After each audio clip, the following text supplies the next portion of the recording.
Athens Park, we always heard the story of how the Crips, led by Tookie and Jamel Barnes, came to Athens Park to recruit more Crips.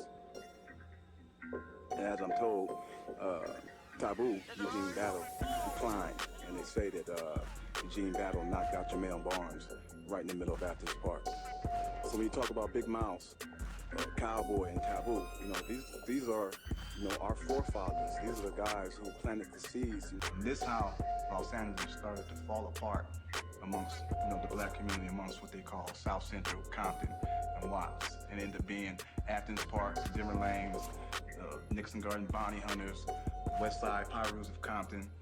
The Pirus and Bishops and Bounty Hunters in Athens Park kind of like looked at themselves as being still a part of the blackness, still a part of the black movement in their own little way, because they didn't really understand what the Crips were doing, and they started calling themselves blood, my blood brother, that's my blood, that's my brother, you know what I mean? And that was kind of like the beginning of, this is the beginning of the end. People started getting killed, and this death got retaliated because of this death, you know what I mean? Then even funerals were assaulted, guys would be burying their loved ones, the Crips would show up and and terrorize the whole funeral. And then so whenever a Crip got killed, Bloods would show up and maybe at the wake and kick over the casket, or my brother told me stories about pouring chicken blood on dead bodies. And they say Raymond Washington was famous for killing you twice. He'll kill you, then come to your funeral and kill you again. I remember one funeral we went to. I can't remember who it was, but it was the Bloods and Crips, Compton Crips. Right.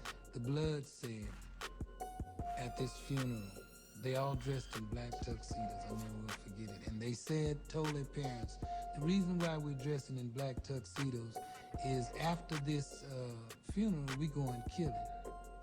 And y'all won't have to buy no tuxes to bury us in these we got.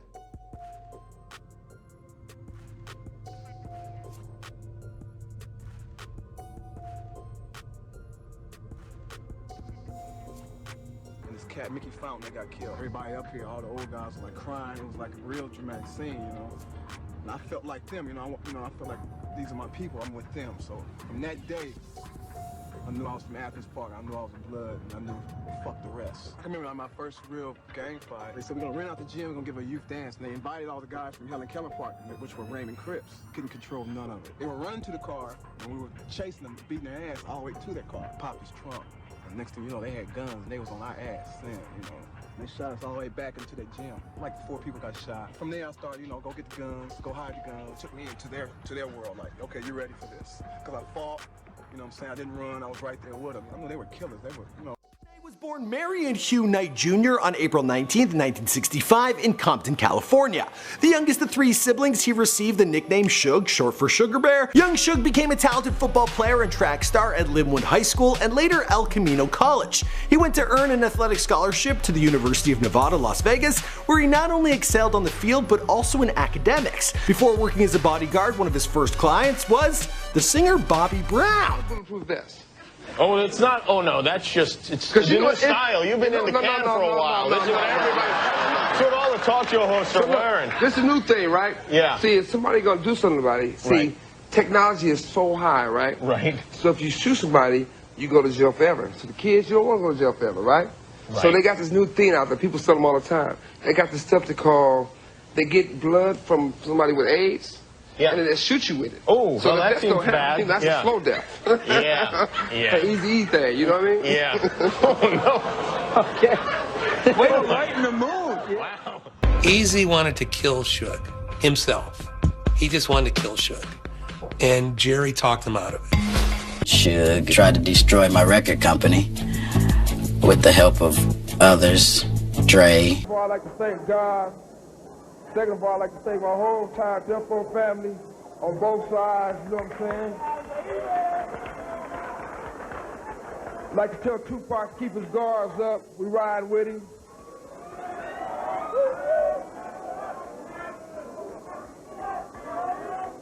And one other thing I'd like to say, any artists out there want to be an artist and want to stay a star, and don't want to have to worry about the executive producer trying to be all in the video, all on the record, dancing. Come to Death Row.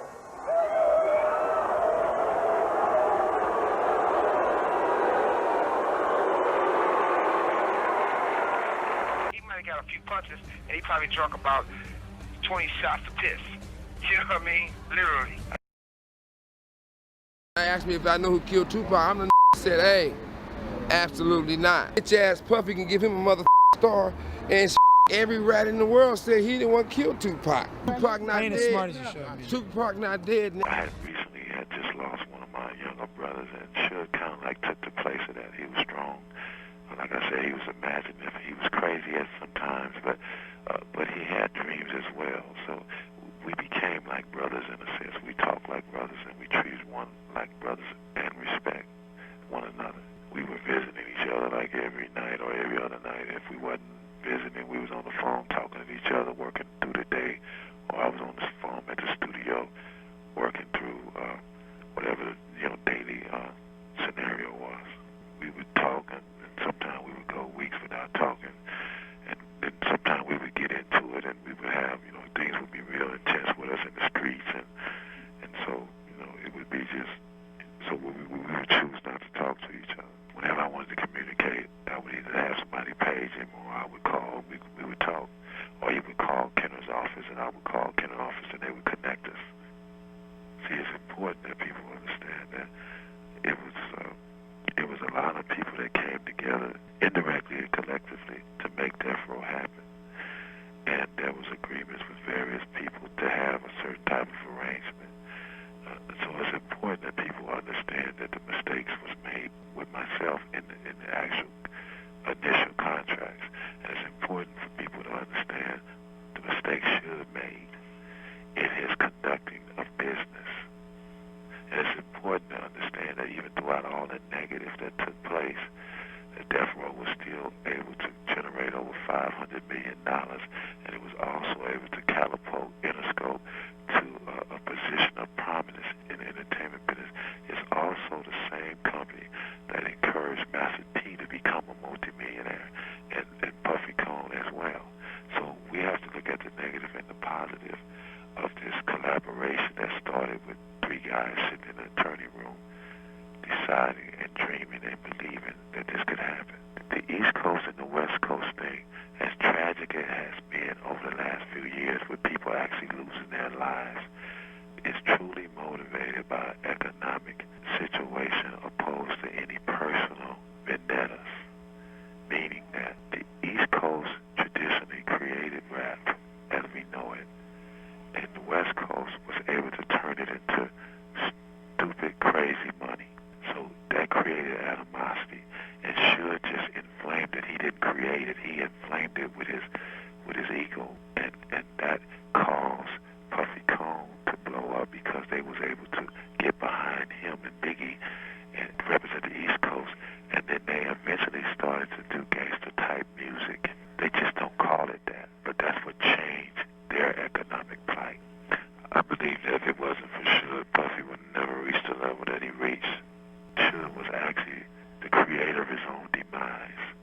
He brought the attention, he brought the federal government to Los Angeles. To the man who was once the most feared figure in all of hip-hop.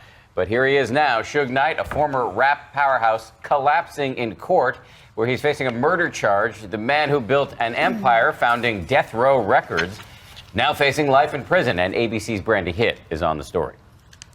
Former rap mogul Marion Suge Knight unconscious in a Los Angeles courtroom, collapsing head first onto a chair just moments after his bail was set at $25 million in a murder case. And they lock him up in jail in solitary confinement. He can't get his diabetes medicine. He was dripping sweat like someone threw a bucket of water on him.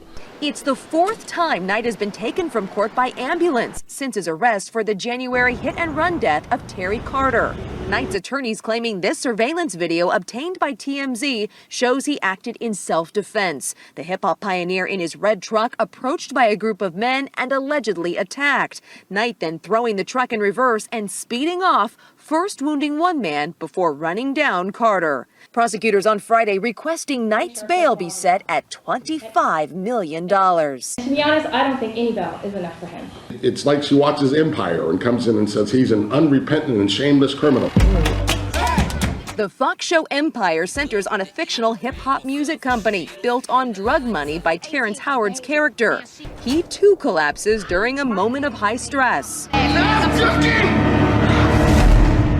Knight, who co-founded Death Row Records in the 90s, has prior convictions for assault with a gun and armed robbery, and has spent time in prison. He's now facing 4 criminal counts in this case, including murder, and has pleaded not guilty.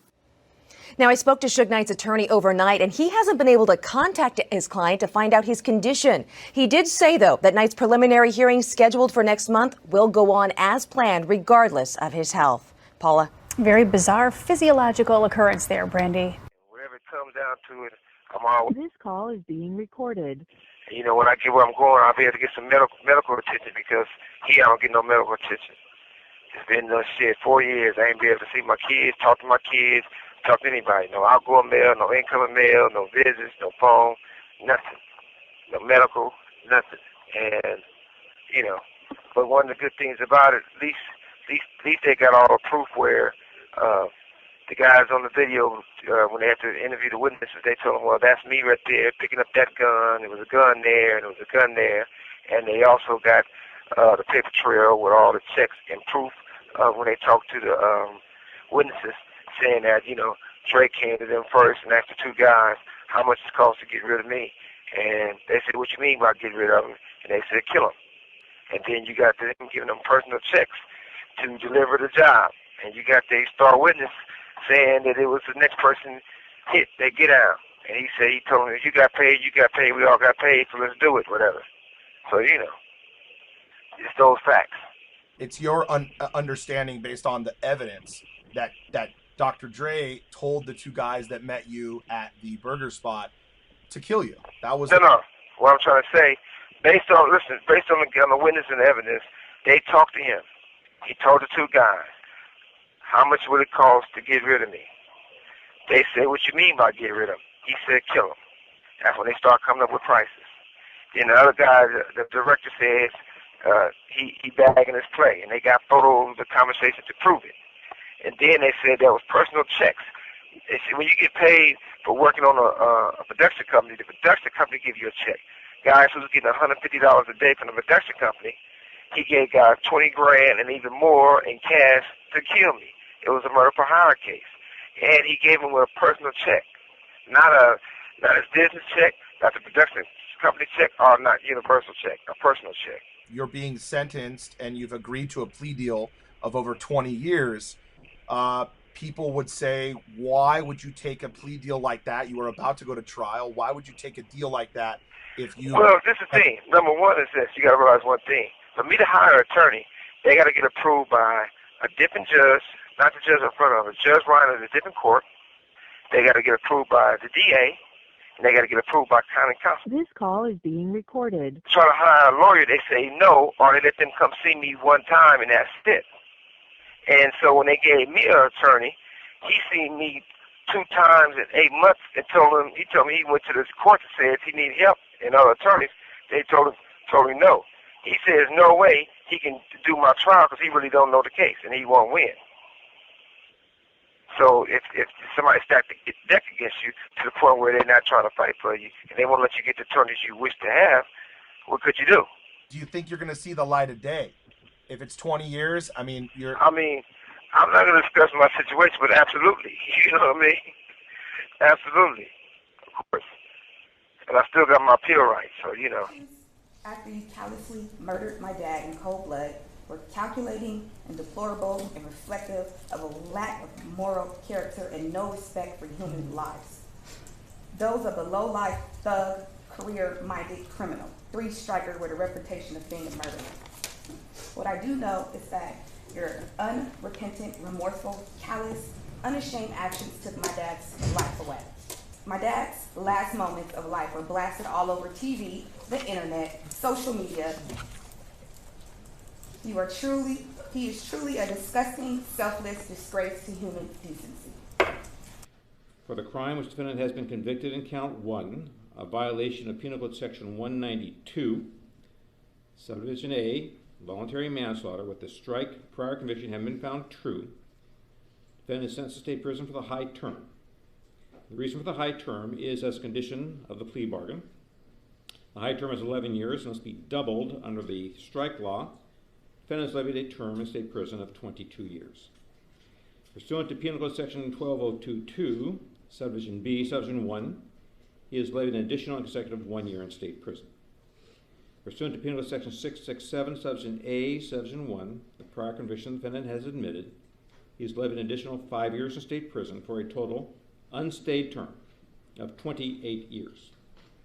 This time, the defendant is ordered transferred to Department 120 to have a dismissal on the other matter, which is part of this plea bargain. If there's nothing further, that'll be it. Thank you, Your Honor.